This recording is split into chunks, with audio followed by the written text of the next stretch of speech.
No niin, morjensta! Hei! Aloitetaanpas tämä jakso vähän jollain muulla kuin Chuck Norriksella, nimittäin puhutaanpa vähän Galacticaa, eli minä puhun nyt Taisteluplaneetta Galacticasta, eli 70-luvun lopun huippusuositusta TV-sarjasta, josta sitten valmistettiin muistaakseni 3 televisiolle tehtyä elokuvaa sitten, ja tämä niistä on se ensimmäinen, ja sitä sanotaan vaan pelkästään Battlestar Galacticaksi.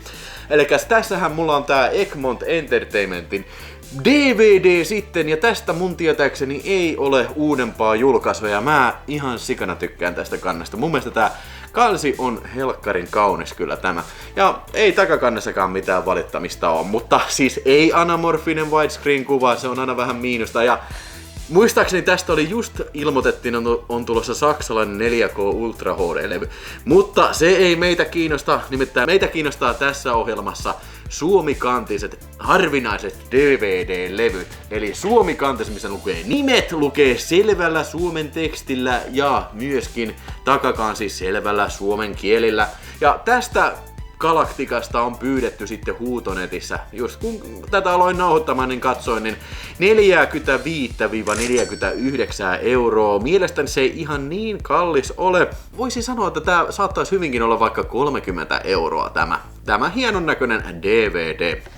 Eli tässä ohjelmassa tosiaan perataan harvinaisia DVDtä ja jatketaan sitten Egmont Entertainmentillä, eli Used Cars. Tämän sain sitten Arsilta tuolta Raahesta sitten, sai joskus vaihtokaupan yhteydessä, ja tämähän nyt ei olekaan mitään toimintaa eikä kauhua eikä väkivaltaa, vaan tää on ehta aito komedia-elokuva, jossa näyttelee Kurt Russell tämmöisiä autohuijaria sitten, eli autokauppiasta sitten, ja tässä on kyseessä sitten 70-luvun lopun elokuva, ja tämähän on ihan hauska elokuva, ja se mikä tästä tekee erikoiseksi, että tämä muistaakseni oli Robert Zemeckiksen ensimmäinen elokuva, eli hän sitten vasta 5 vuotta myöhemmin sitten pääsi oikeasti isojen patojen äärelle Back to the Future-elokuvalla, joskin sitä ennen Vihreän timantin metsästäjä oli ollut kyllä ihan hyvä suosikki sitten, mutta tämä oli iso floppi, ja mikä on sinänsä sääli, koska tämä on oikeasti ihan hyvä filmi kyllä.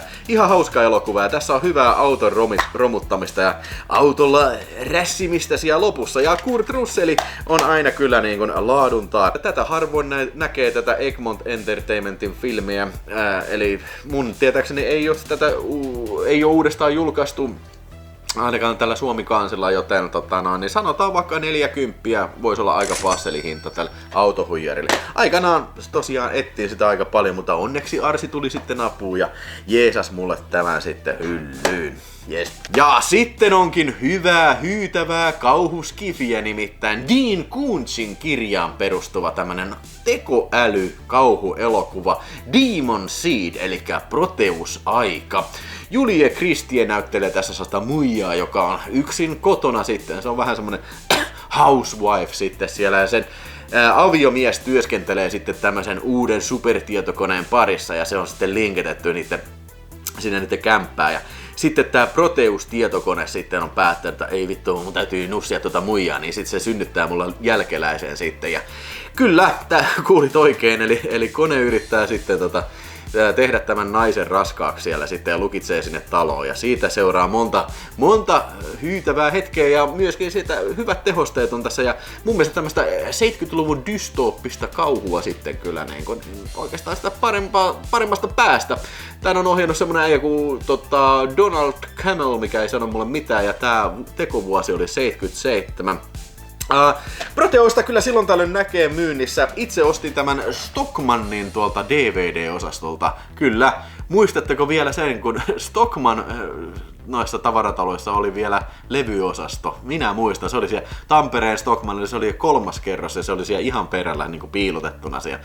Pieni paikka, mutta joskus, ja siinä oli, leffat olisi ainakin ihan sikakalliita, mutta joskus sieltä löytyi hyvääkin, ja tän löysin sen. Muistaakseni tää oli tarjouksessa joku 10 euroa. En tingannut ja näin. Mutta kyllä tätä on näkynyt 20, 30. Mä sanon, että kyllä tää varmaan on kuitenkin, elokuva on tosi hyvä, ja siis tämmönen niin kuin, harvinainen tapaus suomalaisessa videoskenessä, että on tämmöistä 70-luvun kauhua, niin mä voisin sanoa, että kyllä 30-40 voisi olla hyvä. Ai, sitten mennään.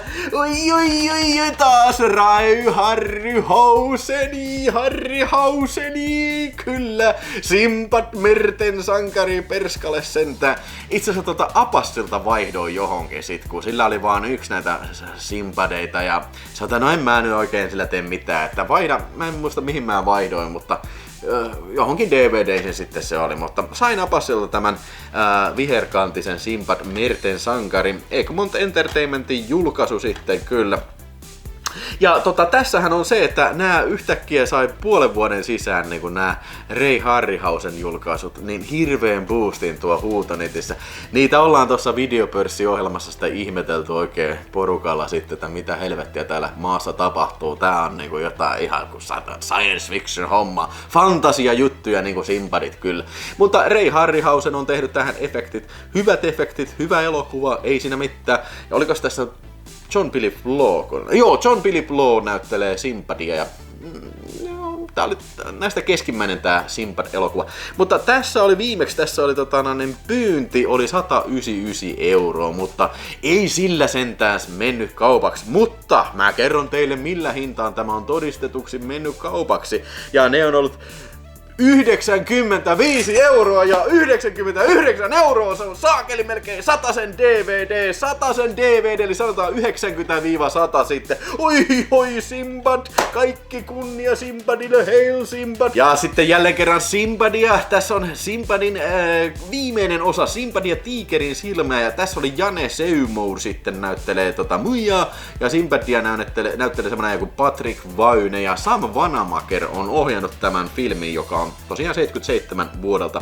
Tässä on ehkä parhaimpia näitä Harryhausenin efektejä. Tässä on tää Minotaurus ja sitten on toi tiikeri. Sehän opetteli noita karvoja animoimaan sitten hyvin tätä varten sitten joo. Mutta mun mielestä ehkä elokuvana näistä Simpadeista ehkä se kaikkein lällyin. Ensinnäkin tää on vähän liian pitkä. Tää on melkein 2 tuntia. Ja muutenkin siis tää vähän niinku junnaa tää, että mieluummin se ensimmäinen Simpadi tai se toinen sitten, mutta tää kolmonen on vähän semmoinen lackluster. Mutta tää on jälleen kerran Egmont Entertainment ja mun mielestä Simpadeista ei muuta julkaisua olekaan kuin Egmont Entertainmentit. Hinnat ovat olleet 151 €, 200 € ja sitten 251 € huutonetissä todistetusti. Jumalauta, eli tälle voidaan sanoa, heitetään tästä joku keskiarvo. Sanotaan, että Simpadin arvo on 220 € ja enemmän. Voi perkele, tää on kovaa settiä. Todella kovaa settiä. Jumalauta, mulla on lisääkin Simpadia tässä. Simpadin saatana uudet seikkailut, eli tää on se ensimmäinen Simpad-elokuva. Tää on vuodelta 58. Tää oli sitä 70-luvulla. 73. 58 vuoden elokuva, fantasia-elokuva ja Ray Harryhausen efektit, hienot efektit. Tässä on tää kypkloppi ja näitä lohikäärmettä ja mitä lentävää kalkkunaa ja kaikkea tämmöstä paskaa lentää ympäri ämpäri ruutuja saatana, missään ei mitään järkeä, mutta ei se mitään. Tää on oikeesti hauska elokuva, hyvä elokuva ja hieno seikkailuelokuva kyllä. Jälleen kerran Egmont Entertainmentin filmi, siitä näkee tuosta pienestä logosta ja tästä ja tää on sen verran vanhaa settiä vielä, että tässä on tämä vanha valtion elokuvatarkastamon ikäraja. Jos on tän näköinen toi takakannessa, niin tietää, että se on ennen vuotta 2001 julkaistu, koska 1.1.2001 muuttui Suomessa videolaki sillä lailla, että ne merkinnät muuttui sitten erilaiseksi ja pystyi julkaisemaan myös K-18-filmejä sitten, että se oli vittu mahtavinta settiä suomalaisessa elokuvahistoriassa kyllä. Mutta tää on julkaistu joskus 99 tai 2000 sitten tämä vuosia ei lue tässä sen tarkemmin kyllä tässä takakannessa ainakaan, kun tää on niin vitun pientä tekstiä. Mut kuitenkin Simpadin uudet seikkailut, niin voitte vaan olla varmoja, että tästäkin on maksettu kyllä hunajaa perkeletä. Siis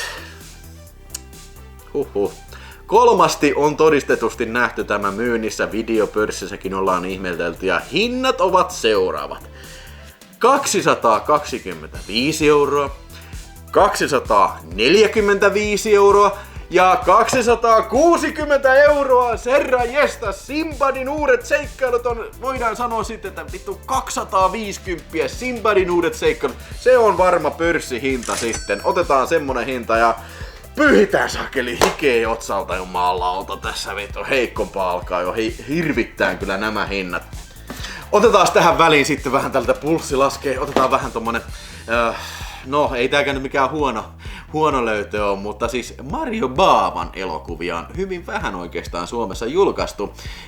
Ihan kourallinen vaan mitä lasketaan, jos lasketaan ihan VHS-julkaisukin kanssa mukaan. Danger Diabolik on kiistatta Mario Bavan tuotannossa kyllä tämmönen hyvin värikäs ja hyvin arvostettu seikkailuelokuva. Ja ainakin omasta mielestäni tää kuuluu ihan niinku Mario Bavan tuotannon kärkeen.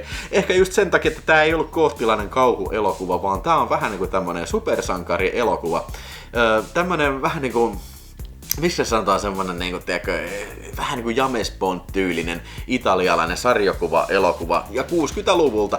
Hienot kuvaukset, hienot värit ja kaikki, siis kaikki viimeisen päälle tehty. Ja tiesittekö sitä, että Beastie Boysikin käytti sitten elokuvassaan musiikkivideossaan Body Moving sitten tätä kuvituksena siihen musavideoon sitten, että sen verran vaikutusvaltainen elokuva se on. Tässä mulla on Scandi-levy. Tätä aina silloin tällöin näkee liikkeellä, joskus ne menee aika pieniin hintoihin. Se ehkä johtuu siitä, että moni sekoittaa tätä joku ulkomainen levy, mutta ei, kyllä tää on Scandi-levy tässä. Mä nyt yleensä tykkään tässä ohjelmassa puhua suomenkielisestä kansasta, mutta mä halusin kertoa tästä, koska mun mielestä tää on hyvä elokuva ja tää ansaittee kyllä enemmän huomioon kyllä. Ja itse olen tän Tampereen Lukulaarista ostanut hintaan 5 € ja en katunut tätä kauppaa kyllä. Kyllä tätä on yleensä näkynyt, siis parikymppiä niin tää on mennyt, mutta siis tosi harvoin näkee myynnissä. Että siinä mielessä saattaa olla ihan perusteltua sanoa tälle hinnaksi. Heitä rohkeasti joku 3-40 kyllä. Body moving, ei body moving, body boom boom bam beam. Jaha, kauhuklassikolla mennään sitten seuraavaksi, eli Clive Barkerin Yön kansa, eli Night Breed. Ja tämähän on ollut jokseenkin harvinainen tää Nordics-filmin julkaisu, vaikka ei tää nyt luulisi, että tää olisi kauhean harvinainen, mutta tässä kyllä niinku puhuu puolestaan se, että hyvä ohjaaja, no... Mä en nyt oikein tiedä, onko tää kauhean hyvä filmi. Siis mä oon monta kertaa tän kattonut sen pitkä versio vielä. Yrittänyt niinkun, että okei, mä haluan tykätä tästä enemmän, mutta kun tää ei oo niinkun sitten kuitenkaan ihan sitä laatua, mitä mä yritän etsiä elokuvista, niin tää on ehkä paljon enemmän kuin tää on kauhuelokuva. Tää on tämmönen niinkun goottilainen satuelokuva. Että tää on hyvin fantastinen tää maailma, missä tässä liikutaan sitten siellä katakompeissa, siellä katakompi-hautausmaa kaupungissa ja sitten vähän aikaan en kyllä ole nähnyt tätä missään myynnissä kyllä. Ja tämän oman kappaleen taisin napata Facebookin harvinaisten DVDiden osto- ja myyntipalstolta ja silloin varmaan hinta oli se joku 25 tai jotain semmoista. Mutta mitähän tää hinta nyt saattaisi olla? Ainakin just ennen kuin aloin nauhoittaa tätä, niin huomasin, että Huutonetissä oli 30 hintapyynti tähän, että sanotaan vaikka sitten se 30 tälle Yön kansalle. Ai.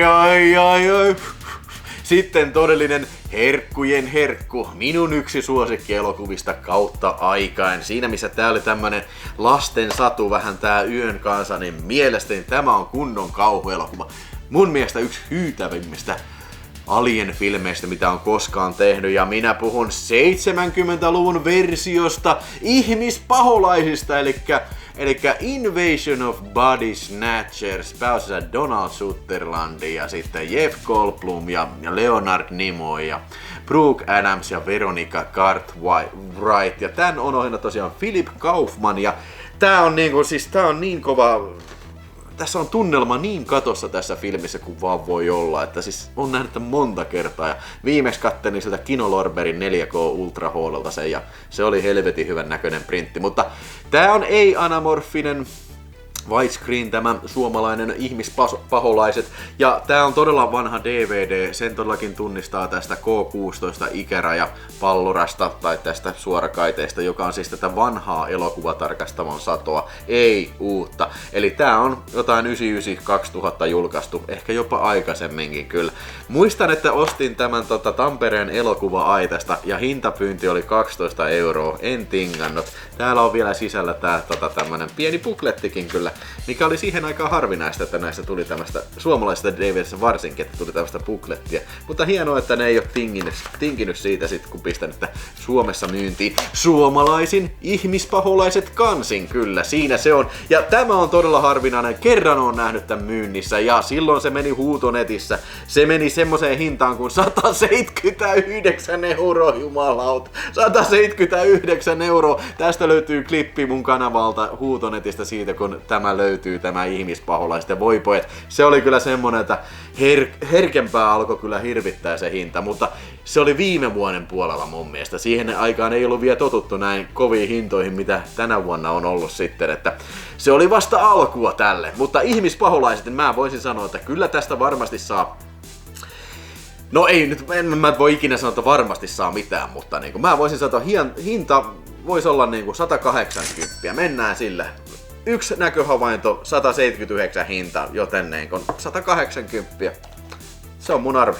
Ja sitten Bronson on Bronson. Bronson on juman kautta Bronson. Mulla on tässä 2 kovaa Bronsonia ja ensimmäisenä tässä Väkivallan vihollinen 2 tässä. Ja tämähän on siinä mielessä kummallinen filmi, että tätä on kuuleman mukaan ihan Englannista tullut niin Suomeen ostaan alennusmyynneistä, koska sitä sai 10 € hintaa ja tarina kertoo, että semmonen jätkä tuli Englannista, oli matkalla täällä ja osti sieltä joku 20 niitä mukaan sitten, koska tää on unrated versio ja tää on leikkaamaton versio ja vielä kerron toisen tarinan. Toinen tarina B kertoo siitä, että ilmeisesti oli vahingossa eksynyt tänne Pohjoismaihin se versio, että se olisi ollut leikkaamaton versio, tai Eurooppaan ylipäänsä, että siellä oli joku siellä ollut töissä, että hei kattokaa, tässähän on oikein tämmönen käyttämätön printti, että käytetään sitä, sitten oli, ei vittu, otitko sä se unrated versio, me ollaan tehty miljoona näitä DVDitä nyt, että nyt meni sitten unratedina ympäri Eurooppaa sitten. Mutta en kyllä voi tietää, onko tää tarina ihan tosi, todennäköisesti ei. Mutta pointti on se, että unrated-versio on varmaan 3 minuuttia pidempi kuin se R-rated-versio, mikä sitten taas on Blu-rayna sitten, että tietäkää se, että Blu-ray on paljon lyhyempi. Se on sitä raiskauskohtauksessa, mikä on kiistattu aika julma kohtaus, niin se on siitä leikattu sen 2-3 minuuttia sitten. Mutta Väkivallan vihollista on tehty varmaan iso määrä. Kyllä tätä silloin tällöin aina näkee myynnissä. Ja mä en oikein ole varma tästä kannesta, että mitä tää oikein esittää. Että siinä on joku tommonen pieni mustavalkoinen kuva ja sitten tommonen punasävöinen kuva. Että ei tässä nyt ole kauheasti mitään inspiraatiota ollut tämän kannen tekijänä, mutta hyvä leffa ja aikanaan oli tosi kysytty, mutta en mä tiedä, nykyään mä sanoisin tällä hinnaksi ehkä sen 20, koska siis tästä on tullut niin monta julkaisua sen jälkeen sitten, mitkä on se unrated-versio, ei suomalaista, mutta niin kuin esimerkiksi Shout Factory on julkaissut unrated Blu-ray ja sitten Umbrella on julkaissut unrated Blu-ray ja sitten tietysti Vinegar Syndrome on julkaissut peräti 4K Ultra HD:n unrated masterista. Mutta tässä on teräshermo sitten, tämähän on Videopörssi-ohjelman kestosuosikki, tää on vaikka kuinka monta kertaa ollut Videopörssissä ja otetaan se tähänkin, koska tää on aina semmonen, mikä tää vaan myy, tää vaan tekee kauppaansa. Ainakin 4 vahvistettua kauppaa on huutonetissä ollut ja kaikki on ollut enemmän kuin 100 €. Että tää on kyllä siis semmonen, että, että luulisin, että kun tätä on kuitenkin tarjolla, niin se menettäisi vähän sitä pyyntihintaa ja siis sitä, että paljon sitä maksetaan, mutta ei näköjään menetä. Eli 100 € ja 150 € haarukassa tää on pyörinyt ja viimeksi se oli yhden kerran tuossa se maaliskuussa, niin se oli 41 € tehtiin kaupat. Mutta sen jälkeen heti oli just joku 150, että ei näistä, tää just osoittaa sen, että ei näistä voi ikinä tietää. Se oli kans hauska, siis mulla oli tää aikaisemmin sitten ja oli tää aikaisemmin, ostin sen, en mä muista mistä mä ostin, mutta siis oli jotain 2000-luvun puolen väliä. Ja sitten mun täytyy vähän hyllyä raivata tilaa, niin mä vien tän teräshermon pois, että en mä jaksa varmaan katsoa sitten. Ja sitten ei vittu, tästä oli vitu harvinainen. Ja sit jouduin tää hommaa, muistaakseni 50 sitten ostin takaisin sitten, mutta näinhän se on, että nuoruuden synneistä maksaa vanhan miehen lompakkoja. Niin siinä kävi. tälläkin kertaa, mutta teräshermosta heitetään 100-150. Mutta sitten loppuun tietysti Chuck Norris, ja eihän voi olla todellakaan, ei voi olla harvinaiset DVD-jaksoa ilman Chuck Norrisia.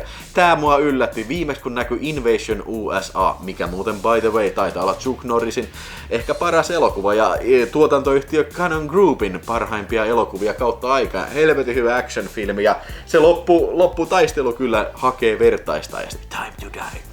Mutta tää kyllä yllätti mua hinnallaan, nimittäin mun mielestä tää on ollut aina semmonen vähän niinku keskitason DVD sitten, mutta ei ollut viime kerralla, nimittäin juman kautta 50 meni sitten, että niinku tämä, että siis mä olin sitä, what, Invasion USA, mä otan taas niinku 15, 20 ehkä maks, mutta viimeksi 50 mennyt, joten sanotaan hinta-arvioksi 50 sitten, että nyt kun aloin ajattelemaan, niin ei tää nyt viime aikoina niin ei liikaa oo niinku huudossakaan liikkunut. Mä tykkään tästä kannesta. Tosi tämmönen simppeli kansi ja alkuperäinen julistetaide kyllä. Mutta sitten rakkaat katsojat, todellakin viimeiseksi on jätetty se kaikkein paras, tämän jakson paras DVD-julkaisu, nimittäin voi, tätä en oo koskaan nähnyt myynnissä. Siis tarkoitan tällä nyt, no sen verran kun mä oon tätä Video Space-kanavaa tehnyt, niin en muista, että olisin missään nähnyt myynnissä. Epäilemättä varmaan jossain vaiheessa se on ollut myynnissä, mutta minä en tiedä hintaa tälle, mutta sen mä tiedän, että tää on haluttu DVD suomikantisena ja tiedän, että niin moni poika ehkä haluaisi sen kotionsa. Ja varmaan moni tyttökin. Edelleen ollaan Chuck Norrisissa ja tää on miehen harvinaisin filmi suomalaisena DVDn kiistatta. Ja minä todellakin puhun suoraa toiminta, perkele, suoraa. Ai. Suomikantinen Missing in Action, ensimmäinen elokuva, jumalauta, suoraa toiminta. Näette, suoraa toiminta, ei Missing Action, vaan suoraa toiminta. Ja vittu kuka hieno kansi, upea, mahtava kansi. Ja siellähän se siintää 16 tarra. Mutta se on sanottavaa siitä, että kuten ihmispaholaiset tässä, niin molemmat helvetin harvinaisia MGM-julkaisuja, molemmissa näissä on toi 16 tarra tuo takana, että nää on todella vanhoja levyjä ja siitä sekin pitää mainita, että nää on sitten niin ei anamorfisia widescreen-kuvalla varusteltuja, että ei mitään niin referenssimatskua ainakaan enää nykypäivänä kyllä nämä on missään nimessä, mutta se kans. Tässä on oleellista tässä ohjelmassa se, että miltä se näyttää hyllyssä ja kuinka harvinainen se on. Myös tää Spine on kirjoitettu suoraan toimintaan ja tässä on kyllä niin kuin sanottu, Chuck Norrisin varmasti niin se etsityin DVD, ainakin mun mielestä. Niin monet ei ole varmaan edes usko sitä, että tätä on tehty niin suomalaisella kansalla, mutta kyllä on. Ja sekin täytyy sanoa, että tässä mä nyt tapojeni vastaisesti niin featuremis VHS:n tähän, koska halusin sen sanoa, että tämä VHS suoraa toimintaa on myös kiistatta Chuck Norrisin harvinaisin suomalainen kasetti. Joten tässä on niin kuin ammattilaiskerääjän unelma kyllä, että molemmat suoraa toimintaa sitten VHS sekä DVD sana tällä viereen sitten hyllyyn. Voin kertoa, että molemmissa näistä on haastetta, puhumattakaan yhteispotista, että siinä on todellakin tällä kertaa. Kiitoksia todella paljon, että jaksoit katsella. Nyt ollaan nähty niinku vaikka minkäännäköistä herkkua tässä kyllä niinku taas ja kirjoita siihen kommentteihin, että mitä olit mieltä. Ootko eri mieltä kenties mun jostain hinta-arvioista?